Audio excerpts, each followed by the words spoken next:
right, we're live. What's up, dude? Sweet. Good to finally meet you. Thanks for having me on. Yeah, likewise. Thanks for having me on. Yeah, definitely, man. So normally I always write down a few things, like, all right, I want to talk about this, I want to talk about this.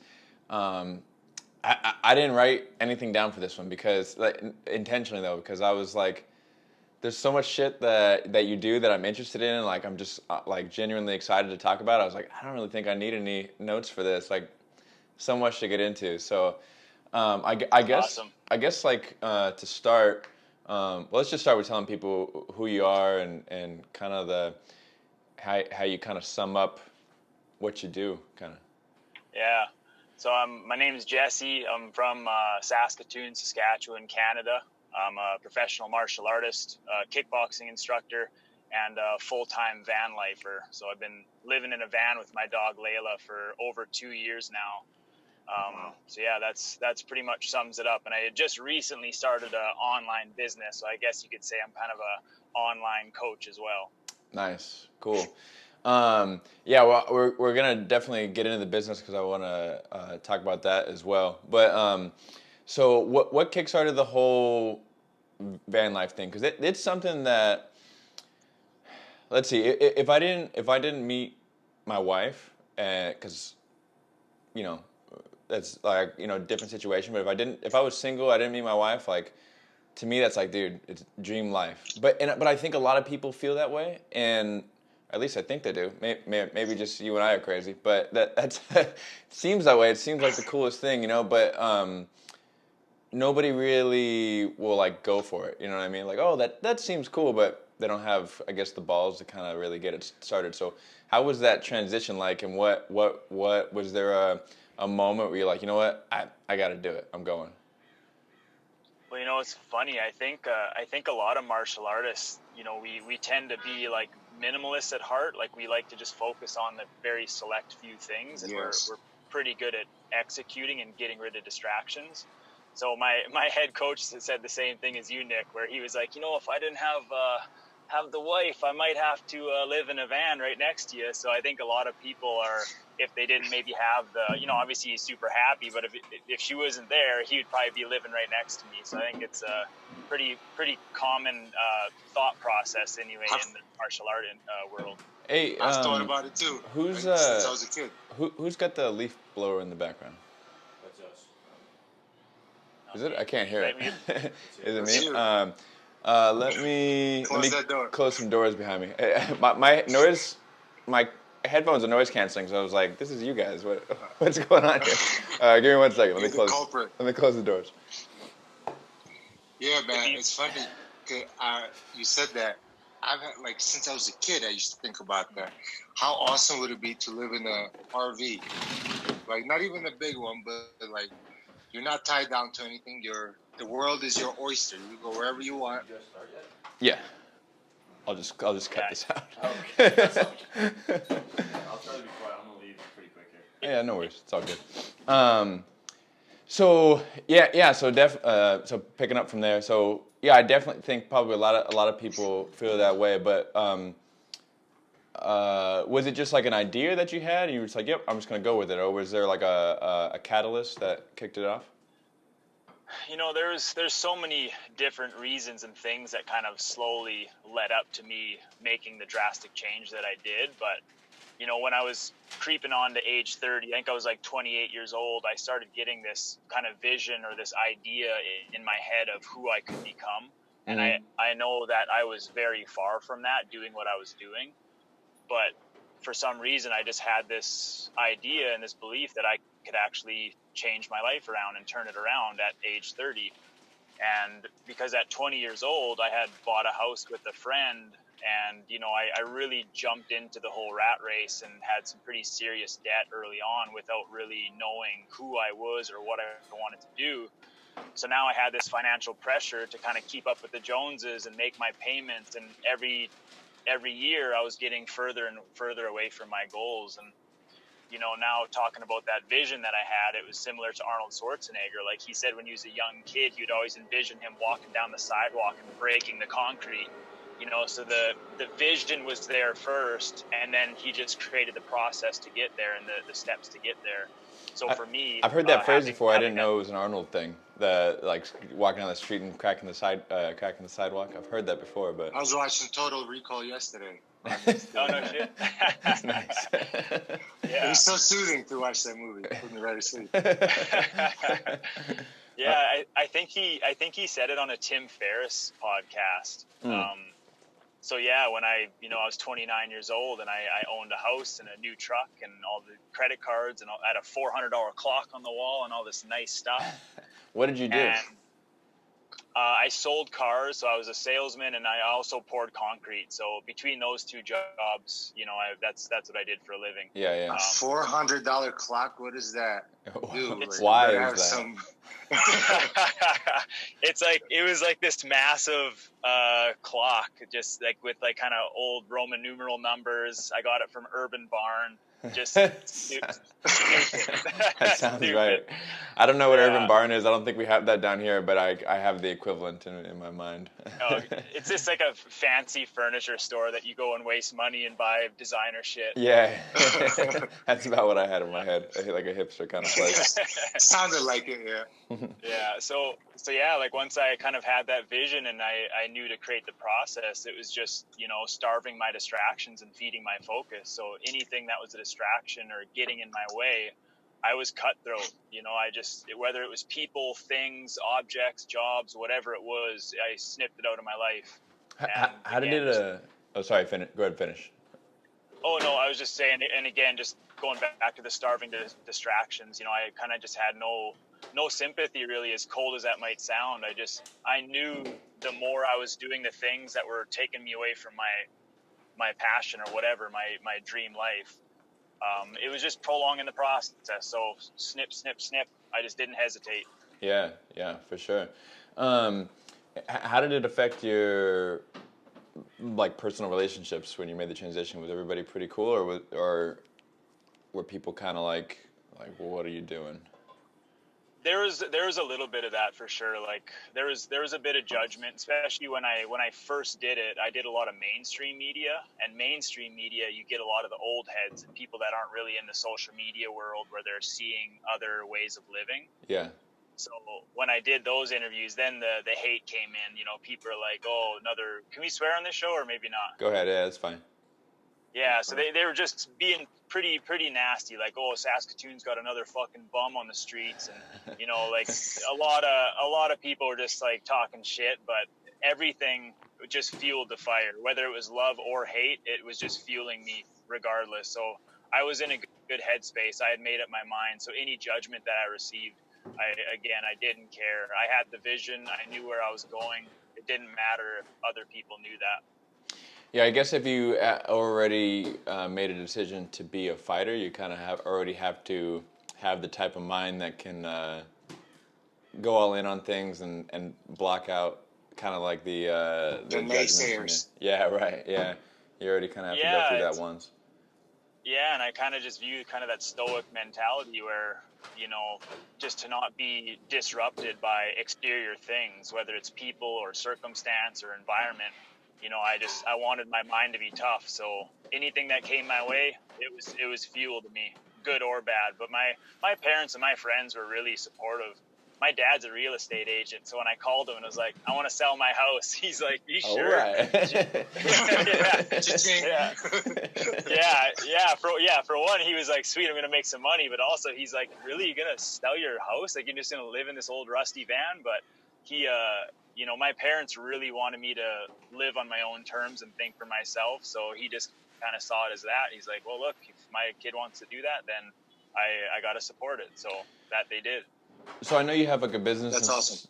I know you have like a business and stuff that you're starting now, but when you first made I guess you probably had a pocket full of cash from your house. Is that how you kind of got by, or no, you didn't? You were underwater in your house?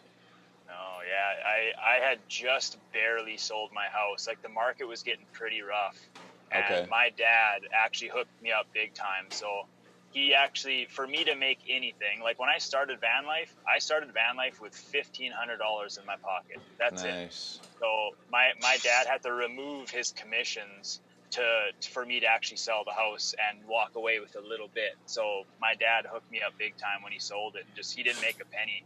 And a lot of people think I sold the house and had $100,000 in my account, and I was like, I didn't actually. I think this might be the first time I actually said how much money I had in my account when I started van life.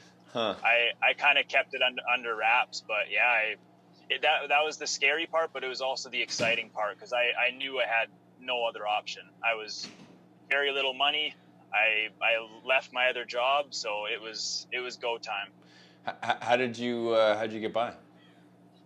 I started teaching at Modern Martial Arts. Oh, okay. And that was kind of like one of the big things that made me want to do van life was I was pouring concrete and selling cars, making decent money, but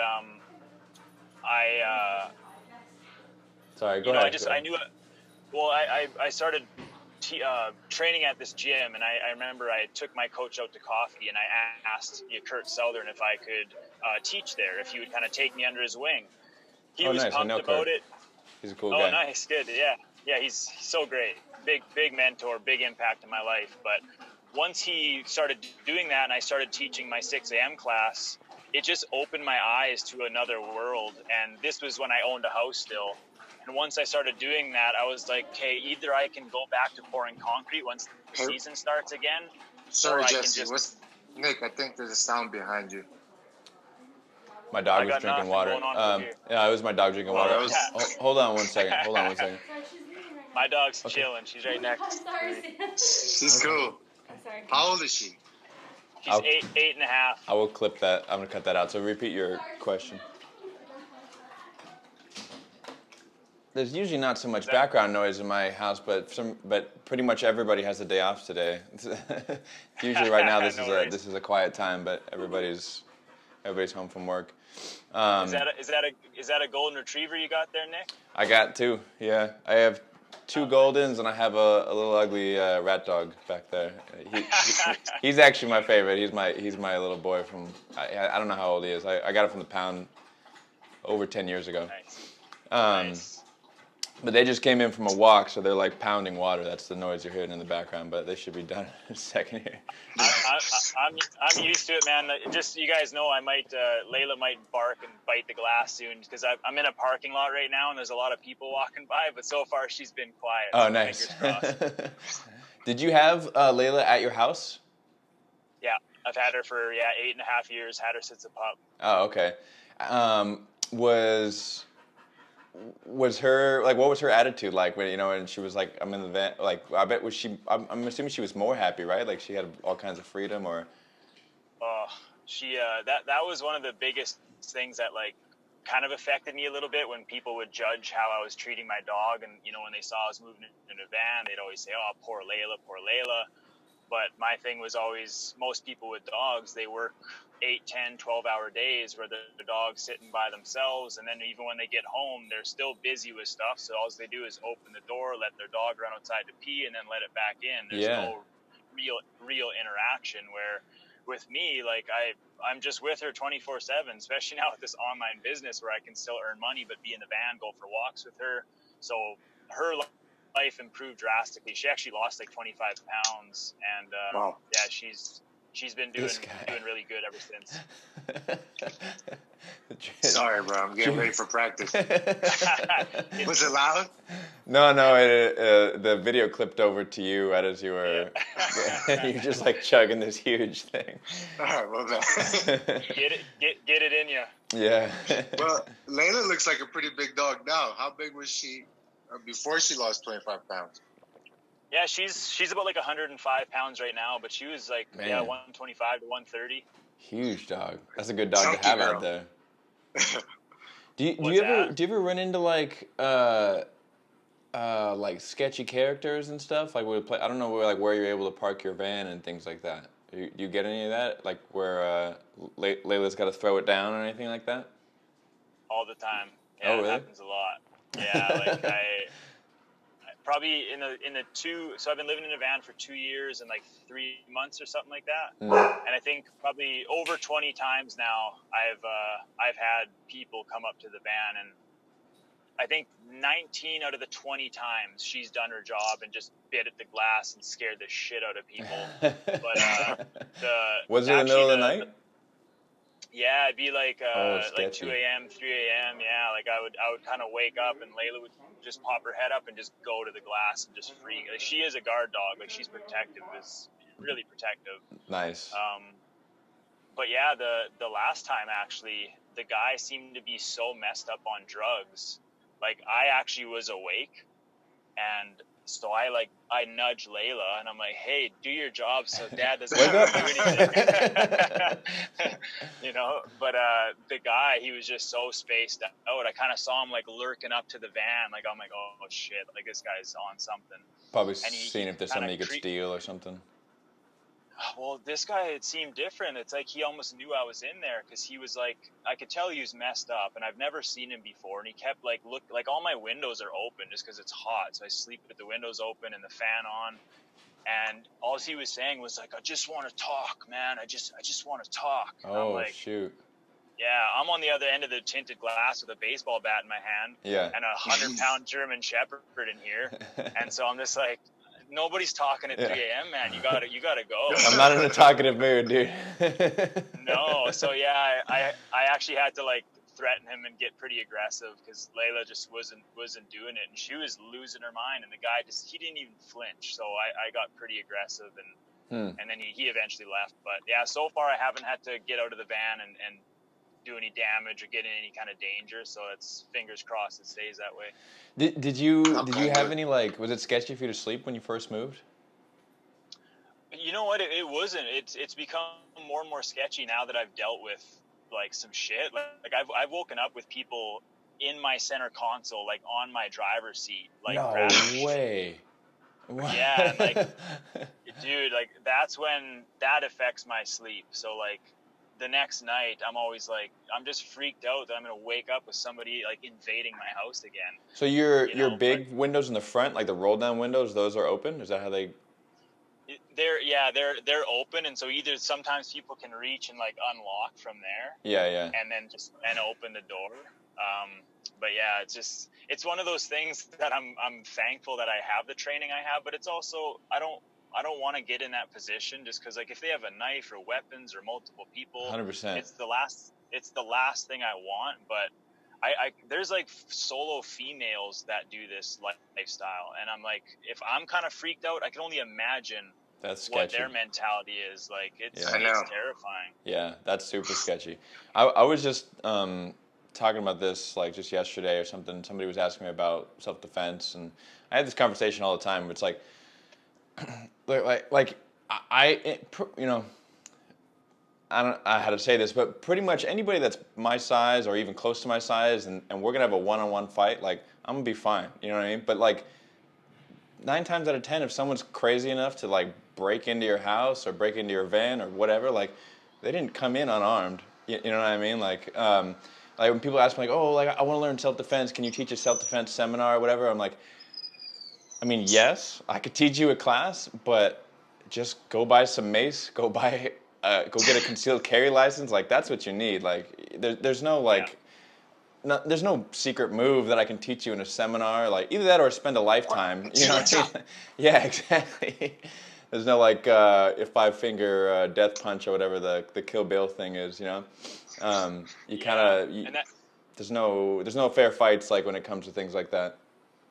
No, and you said it takes a lifetime. Like, any martial artist will know that. Like, sure, we're okay, but we've been doing this for years and years and years, and not just the seminar once every 6 months. It's like day in and day out. We're in that confrontational setting where we're like physical contact. People are smothering us. We're smothering them. Like, our reaction time is there. Yeah. You know, So yeah, whenever people say like, hey, can you teach me a self-defense thing? I'm just like, yeah, just use your mouth and de-escalate the situation or run.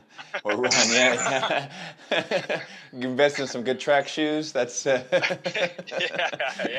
Get your Lululemons on and go. So is fighting still the goal for you, or now you kind of transition more into teaching and business and things like that? I still got a couple fights left in me. You know, I wanted to fight twice this year, but with the pandemic kind of slowed everything down, especially like our local shows around here that I was fighting on. Yeah. But I still have high hopes to have a couple more fights. But my focus right now is definitely on getting this business off the ground and teaching and just kind of taking care of my students. But Yeah. as soon as a few more shows open up, then I'll be kind of itching for a fight. So What's Canada like? What's Canada like right now as far as the lockdowns go? each province is a little bit different, just like in America. I'm sure each state has Oh, their own as far like where protocols. you are. Like like I'm in Saskatchewan right now, which to be honest, nobody travels here because it's just like I don't know. There's not a whole lot here. It's like Russia. Like we have like Okay. extreme cold temperatures, Yeah. and our summers are very short. They're hot, but they're short and very windy. And we don't really have like any tourist attractions, so we don't have a whole lot of people coming in here to spread it. So our numbers have been like extremely low. Okay. Hey, is that where Yeah. they filmed that show Alone, Saskatchewan? No, they did I'm it in not Alaska. Sure, That was in Alaska. Oh, I'm pretty yeah. sure. No, they've done British Columbia. I mean, not British. Yeah, Vancouver, and then they've done somewhere like Arctic Canada. Is it Arctic climate there or what? oh yeah, like it gets like -40, -50 with the wind Oh chill. my gosh. What do you do? How do you stay warm? How do you sleep? Oh man, like How if do you it's not kill minus yourself? if it's -30, me and Layla will be in the van. But any colder than that, I usually just like rent a temporary room to Oh. survive the -40 and stuff. But I have like little heaters, and I have about 7 heavy blankets that I lay on me, and it's like 50 pounds of blankets. Yeah. So yeah, it's You just it's can't rough. move. Like You're it's stuck to the bed. yeah, it's challenging, but I kind of like the challenge. But yeah, once it's colder than -30, my heaters won't last. The cold just finds its way in. Mm. That's something I was just talking about. When we were hiking. We did some hiking to this place we were fishing, and he was kind of like talking about how it was really shitty. It was like a shitty hike. It was tough to do. But we're talking about how like there's two kinds of fun. Like there's fun fun in the moment, and then there's fun where it's like you're suffering and so uncomfortable and kind of hating it, and It's then fun when it's over. when it's over. That to me that's like kind of more fun. I mean I don't want to say fun, but still fun. You know what I'm saying? Do you feel the same way? I know what you're saying. Yeah. Yeah. It's, I know you're exactly so what you're miserable. saying. You're so miserable in the moment, but then afterwards, because of that misery, you feel good. Yeah, for sure. Yeah. And I think I heard recently they were talking about the NBA team, the Spurs, and they talked about like they've been one of the top teams for years and years, but the guy wanted to figure out what their secret was, and he went in to watch a lot of their practices, and he realized that their practices were not fun. Like they were like very brutal, very honest, but they said the camaraderie and the lessons learned from having that like tight knit, like really difficult training is what kind of like made it fun. Like he said, like it's almost afterwards it's fun. Like after you win the title, you're like, you know what, all that bullshit was worth it. This is awesome. Misery needs company. Yeah. Yeah. Especially So with it's like, comes to like bonding, man. Like there's like you can make friends by having fun together, or like going to a bar. But the type of friendship you have when you suffer through something together, that's not friendship but bond. Like that you have. That's a different thing for sure. That's different level for sure. Yeah. Yeah. it's like you guys follow Wim Hof at all? Yeah. A little bit. Well, I don't follow him, but I know his stuff though. So he's done something. Speaking on this, so he did something really cool where he basically invited like a bunch of these highly successful people from all areas, whether it was like athletics, business, sports, whatever. He invited them out to Holland or wherever he is to strengthen the bond and to challenge themselves. And I listened to this podcast afterwards of like a lot of these guys that were part of it.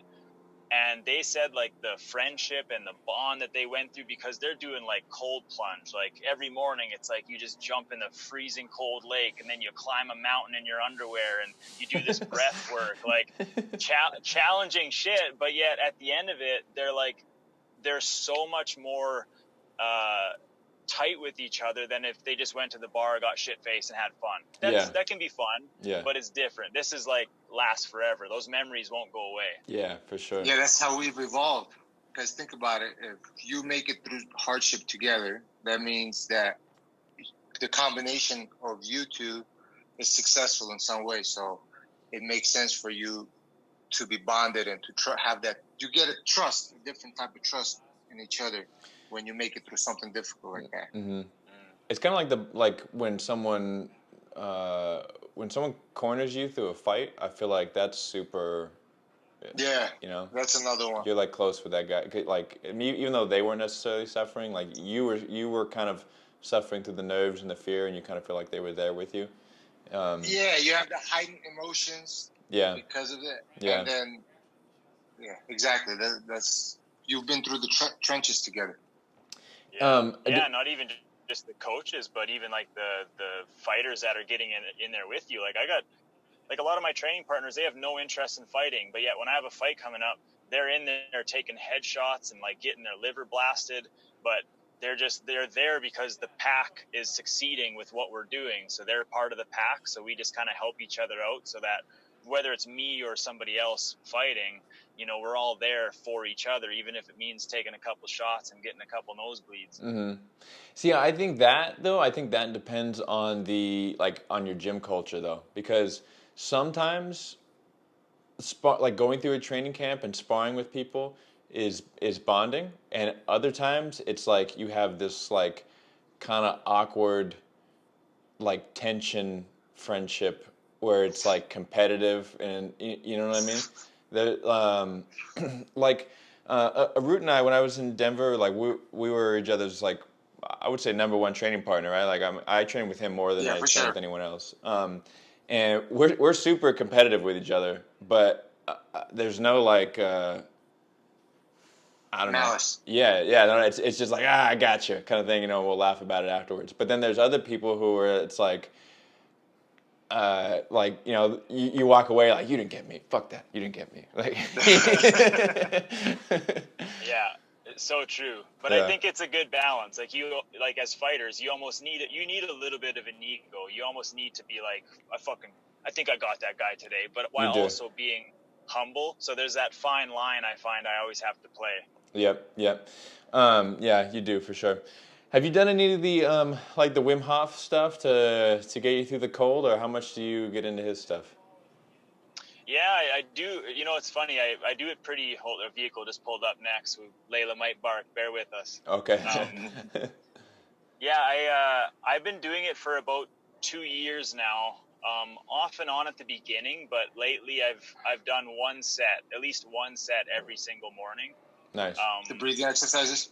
Yeah, just the breathing exercises and, you know, holding the breath and just tracking the time. Every now and then I'll try and do 5 or 6 sets back to back. I know before my fights I've done quite a bit of Wim Hof breathing. But yeah, lately it's just been one set every morning. It's more of just like helps me stay calm, start the day like that.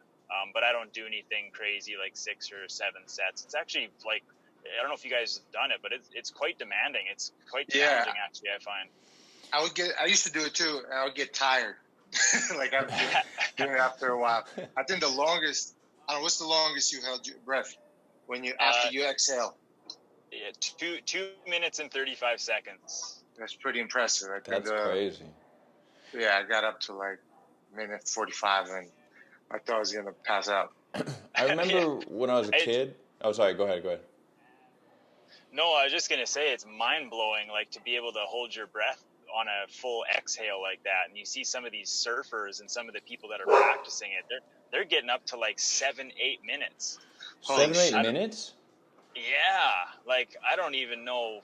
I don't understand that. So I feel like you gotta be careful with that. You're gonna have a stroke at some point. It takes you to a meditative place. Like you get a high from it, almost. Like you get high without taking anything.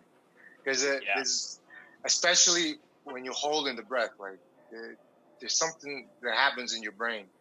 I'm very skeptical. Yeah. I'm very skeptical of. Because you've never done it. I would do it. You would never do it with me. Yeah. At Muscle Farm. I remember Matt Brown saying he like went through his whole thing. He was like it was the same thing every day. I paid like a monthly thing and it never changed. And I was like, did Yeah, you feel any different? He's like, no, not really. that's Matt.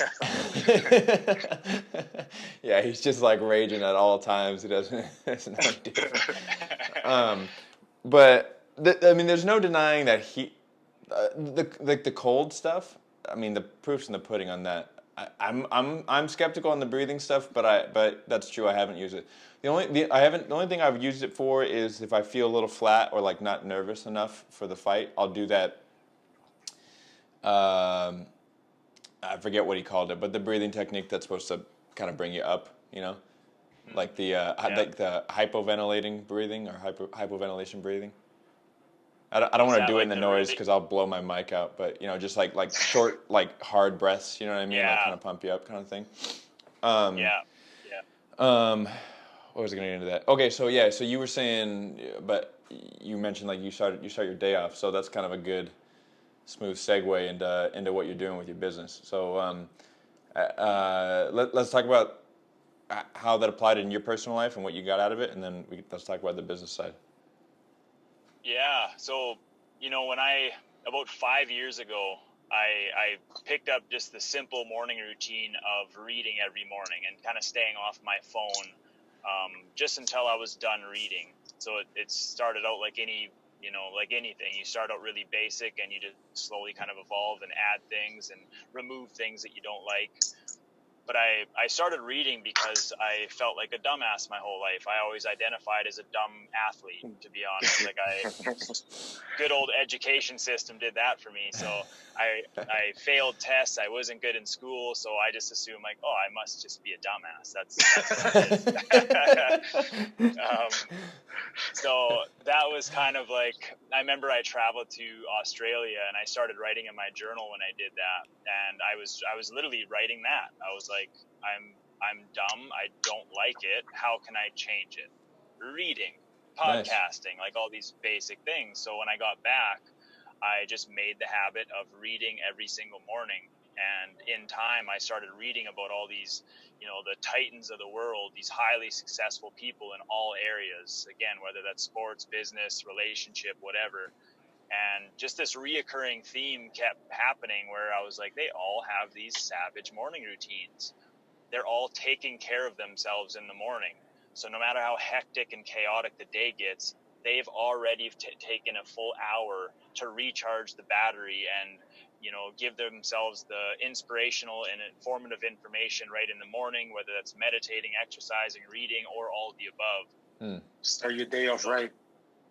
Yeah, exactly. Like how you start your day dramatically influences how it unfolds. And I just was a big believer in that because I was feeling it. I felt a little smarter each time. Like I was like, oh shit, you can read,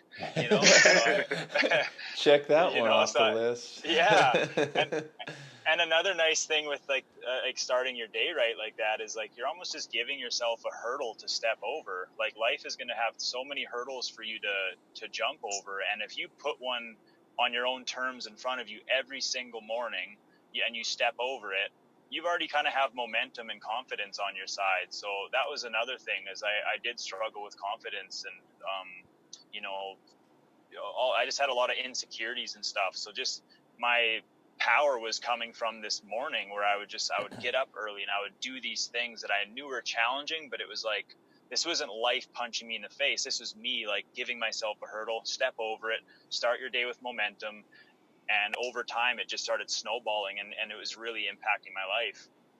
And, go ahead. I can 100% relate. I remember when I was studying medicine, like it was so hectic and I was like, fuck, it's all downhill from here, but let me at least get myself up that hill so I could just coast down. If I started off good, like that snowball just rolls down. Yeah. It's all downhill from there, but let me at least start off good. Yeah, there's a lot of power in that. It's simple, but it's powerful. Like, well, it's simple, but everybody knows to wake up early and stay off their phone and meditate, do breath work and exercise. But how many people actually do it? So I say it's simple, but it's also a motherfucker. Staying off your phone is such a big one. Like, for me, like kind of mitigating like my like anxiety and kind of OCD is it's like an ongoing thing. Like it's never it's always like what I've always been told is like it's not something you fix, but it's just something that you learn to kind of mitigate and Manage. keep it. Yeah, manage. That's what I'm looking for. And staying off my phone for the first, at least just do something else before I get on my phone, because if I get on my phone first thing, even if I'm looking at something that is cool or that I like or like gives me that would be like a entertaining or pleasing thing, my anxiety level for like the rest of like the morning or even the day if I don't bring it back down is like 3 or 4 times higher. I don't know why that is. I don't know if it's just because it just you're getting too much input in your senses like right off the bat or Yeah, it's input overload. I feel like yeah. that's what's causing that. That I could definitely relate to that too. I don't know about you guys, but Why, like why did I do this? yeah yeah, and it's hard too. Like I'll get up, I'm like, listen, I know, just like because a lot of times I open my eyes, roll over, grab my phone, like Yeah. and I know like I'll grab it and I'll look at it, and I'm like, don't do it, like don't open your phone, like you're gonna feel better if you don't do it. I'm like, yeah, exactly. No. And I'm like, Instagram, whatever. It's like it's like a drug addict, man. Yeah, and that's what they're designed for. It's like that short attention span, like he said, information overload. But I remember hearing this really cool thing where this guy was basically, he has like this 10-month program where he helps people, just elevate their life. It's a long program, but he does one habit a month, super slow, just gradually kind of building people up. One of the things that he did for the one of the months was to stay off social media for 1 hour before you wake up, or after you wake up, and then 1 hour before you go to bed. And he talked about how he basically gets people to stop watching the news, no paper, no articles. He's like, unless you're invested in global issues, then you can like kind of watch those particular shows. But he said, like, we can't control the world, but we can control our world. And Yeah. if you control your world, you can impact the world. So Yep. so many people want to look so far out and try to like save the world and the whales and the poor people and solve all these big issues, while nobody really takes any serious action towards that. But you can No, take it's like action mental on masturbation. yourself. Yep. Yeah. So Yeah, true. like if I'm not gonna do anything about it, why even bother knowing about it? Like I know, like all these tragedies in the world, like it sucks, but I know myself. I got too much on my own plate. I'm not gonna do shit about that. Why bother? The Yeah. one of my favorite quotes that I've read, I don't even know who said it, but it was if you wanna change the world, then start by going home and loving your family. Like just like that's the biggest. I mean, you may not see like a global impact, but like that's where it starts. You know what I mean? And then like you focus on your sphere of like immediate control and impact that, and then if you can affect those people, then it snowballs out from there. Unless you like you're a Kennedy or something like then you're not really gonna. Yeah, but he's in a real position of power. Are you? You know what I'm saying? That's what I mean. Yeah. That's not our job. If it was our job, that's different, but it's not. Yeah. So it's just noise. So I feel like we cut you off. Did you have more to say on that? No, I just was going to go off of what you said. Sometimes this is kind of weird, but I'm weird in general, so who cares? Yeah, I sometimes will, I sometimes will like picture like what you said with like, to change the world, like start by going home and loving your family. I picture like if aliens were like looking down at the globe and they could see like energy or like see things glowing. So the happier the people, the more glow that they would have. Uh-huh. And if they're looking at the world and with each person would go home and love their family and treat people better, there would be so much more glowing spots everywhere, as opposed to everybody glued to the TV and looking at these world problems and not doing a damn thing. And instead of going home to love your family, you're coming home with anxiety and stress because you just watched, fucking the news for 5 minutes and saw like nothing but horrendous shit. Right. So yeah, sometimes I picture from like that outside perspective of like aliens looking at us through an That's energy a good way thing. to think So of like, it. take care of your circle, and there's going to be more, glowing bubbles. How much can you? Speaking of aliens, how much can you light up your own like glowing bubble, and then Exactly. subsequently other bubbles light up? Yeah, that's a cool way to look at it for sure. What Wait. what? I want to talk about this. Speaking of aliens, have you seen what Pentagon has released? The Uh, statement. No. Why is nobody talking about this? I'm like obsessed about this. because we're You don't know? focusing on our sphere of control, man. We can't control the aliens. It's No, it's gonna darken my bubble, my energy bubble. all right. I guess I'll practice what I preach. They're out there though. I did read about it though. Honestly, I feel like you're tipping my scale a little bit, Jesse, because I've definitely always been about like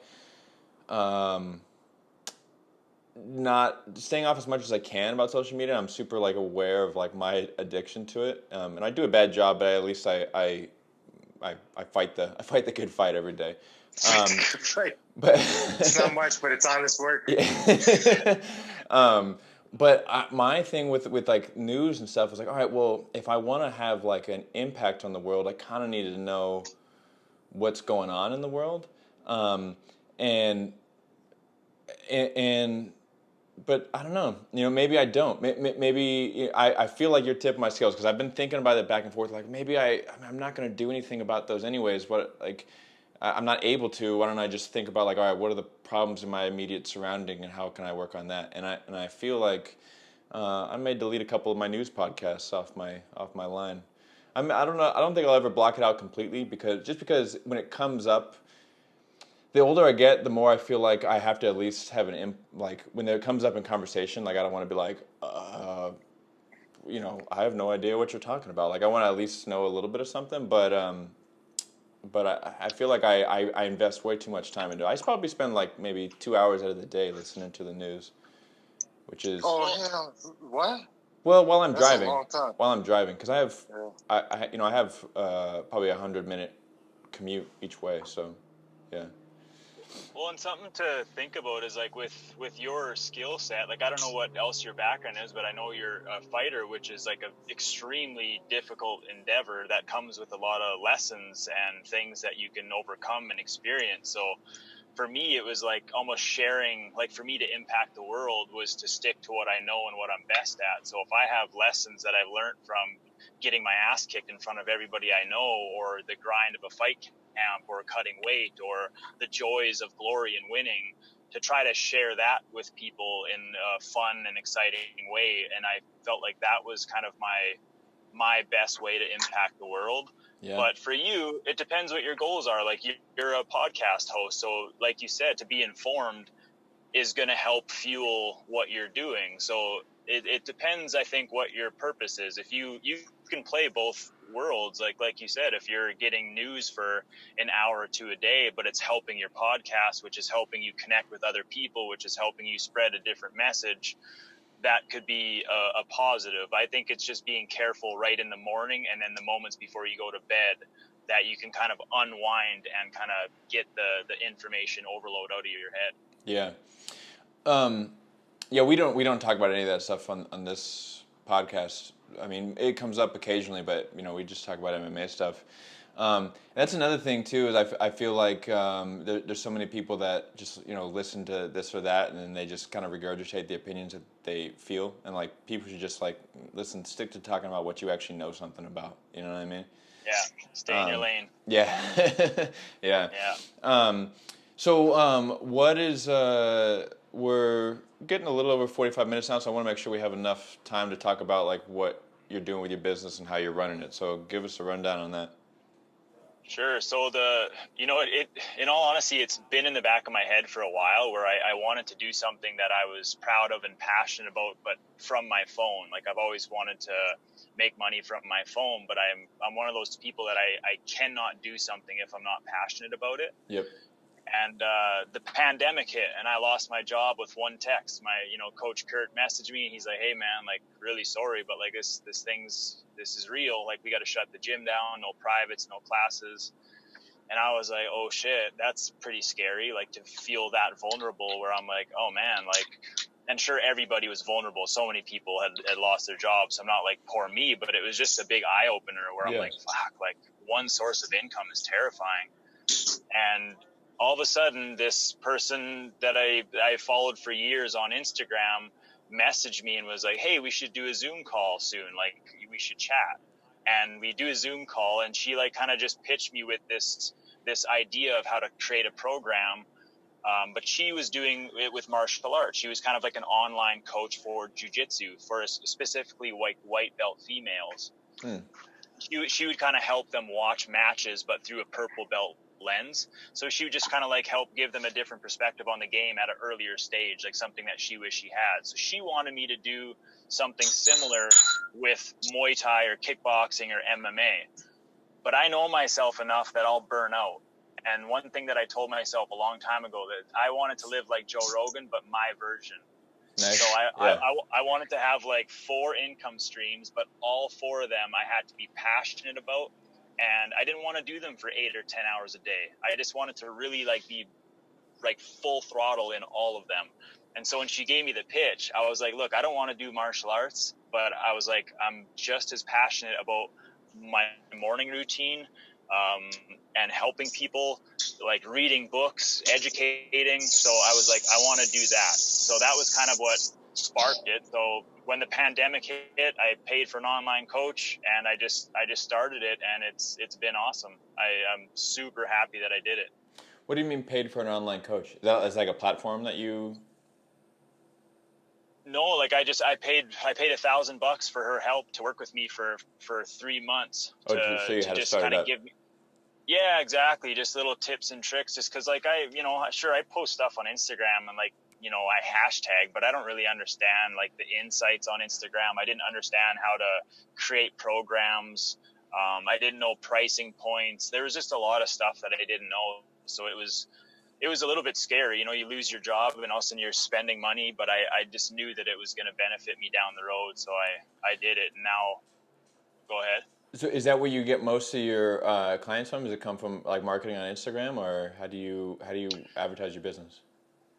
Yeah, so right now it's been all Instagram. Like I made the one pretty big call to action on Instagram, and so far that's been the biggest one that drew in the most people. But yeah, I mean, right away I was tripling my income and doing something that I was happy about. I was super proud and passionate about it. Yeah, so it was like within the 1 month, I was seeing big returns. And the beautiful thing with the internet and starting this program was that I didn't have to buy merch. I didn't have to, like, I ran a food truck once. I had to buy the food truck. I had to buy a truck to pull it. I had to buy the food. The food goes bad. I waste the food. So it's like all this overhead, where now it's like my phone and my headphones, and I got a bunch of notepads that I take notes. Well, you paid the overhead with your time and your like lifetime of experience and study. That's the cost exactly here. It. That's so cool, man. That's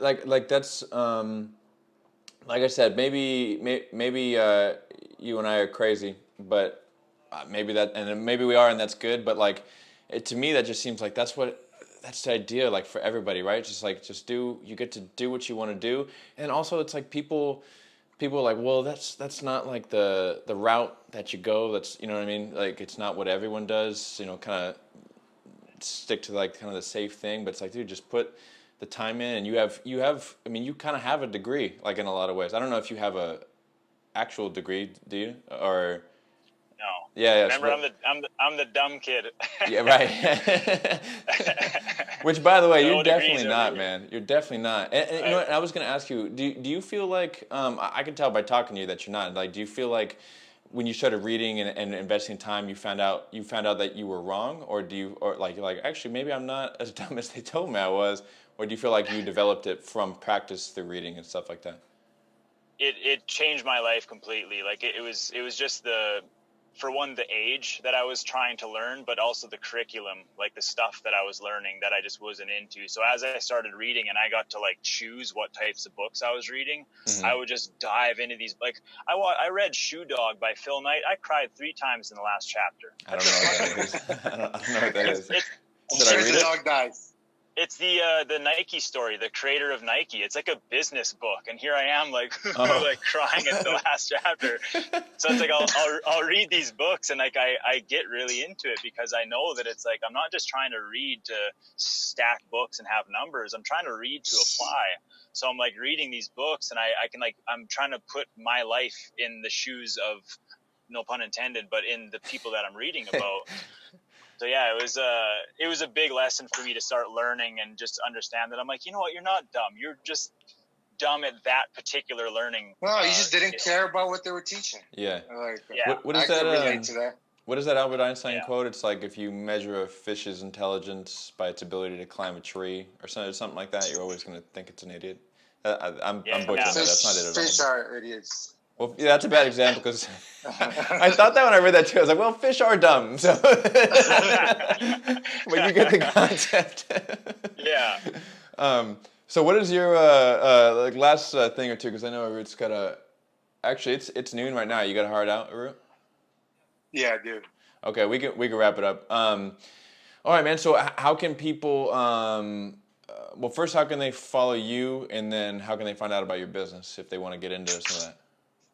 It's pretty much Instagram is my go-to thing. So nomadic_ninja_YXE is where you can find pretty much everything, including my podcast, the morning program, and just my Instagram feed. Cool. Oh, you're doing a podcast as well.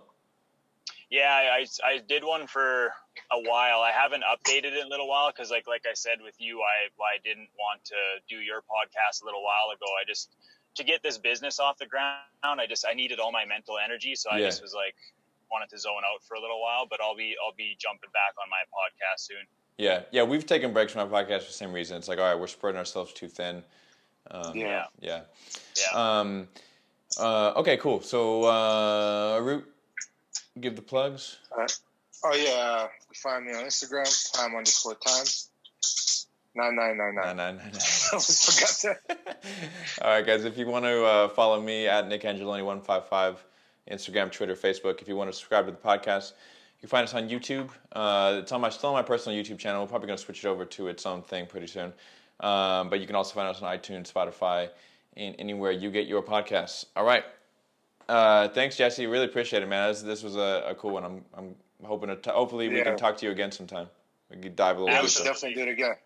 Once I get my podcast up, I'll be messaging you guys. That'd be great. Cool. Yeah. We could do like a one thing we've been doing with some other like podcasters is like some co-casts. Like we make one episode, we put it on each other's things, and then we like kind of like cross-pollinate, you know. So we could do something like that down the road. Let us know. Awesome. All right, dude. Enjoy your day. Good talking. Good talking. You too. Thanks for the opportunity, guys. Appreciate it. All right, man. Later. All right. Take care.